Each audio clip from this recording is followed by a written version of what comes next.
महाराज जी कहते हैं जो होता है अच्छे के लिए होता है, पर महाराज जी अच्छे लोगों के साथ बुरा और बुरे लोगों के साथ अच्छा होता है, ऐसा क्यों देखा जाता है? हाँ, ऐसा थोड़ी देर के लिए दिखाई दे सकता है। हम आपकी बात मानते हैं, इसलिए दिखाई दे सकता है कि जो बुरा कर्म कर रहा है वो अभी कर रहा है वर्तमान में, लेकिन पीछे उसने जो अच्छा कर्म किया वो इस समय वो उसको फल दे रहा है, तो बुराई में भी वो उन्नति को प्राप्त हो रहा है।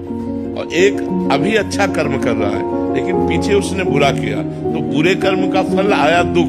वो अच्छा करते हुए भी दुख भोग रहा है, वो बुरा करते हुए भी सुख भोग रहा है। इसके पीछे उसका प्रारब्ध कर्म है, न कि वर्तमान का कर्म तो अच्छा है और अच्छे का फल अच्छा होता है, बुरे का फल बुरा होता है। तो ये वर्तमान का किया हुआ कर्म आगे उसको दंड देगा या आगे उसको सुख देगा। अच्छे कर्म का फल सुख होता है, लेकिन जो हमारा बीता हुआ काल है, भूतकाल है, उसमें जो हमने पाप किए हैं, तो आज हम अच्छे कर्म कर रहे हैं, हमें दुख भोगना पड़ रहा है, लेकिन परिणाम में अच्छे कर्म वाला सुख को प्राप्त होगा, बुरे कर्म वाला दुख को प्राप्त होगा। वर्तमान में बदला दिखाई दे सकता है, दृश्य अलग अलग।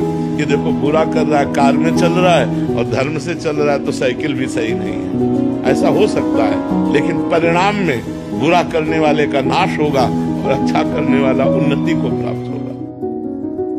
हनुमान मंत्र का सिद्धि 40 दिन में रोज ब्रह्म मुहूर्त में या संध्या काल में 9 बजे जप करें। ये जो साबर मंत्र है उसको लिखा नहीं जाता, सुन करके याद किया जाता है।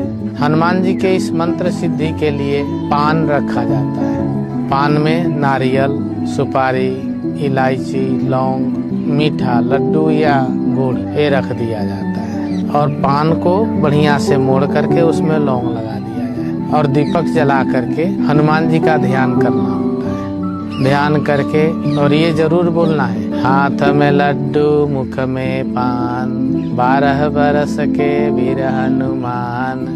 और हनुमान जी का ध्यान करते हुए तुलसी जी के माला से किसी से भी एक माला इस मंत्र का जाप करना है 40 दिन।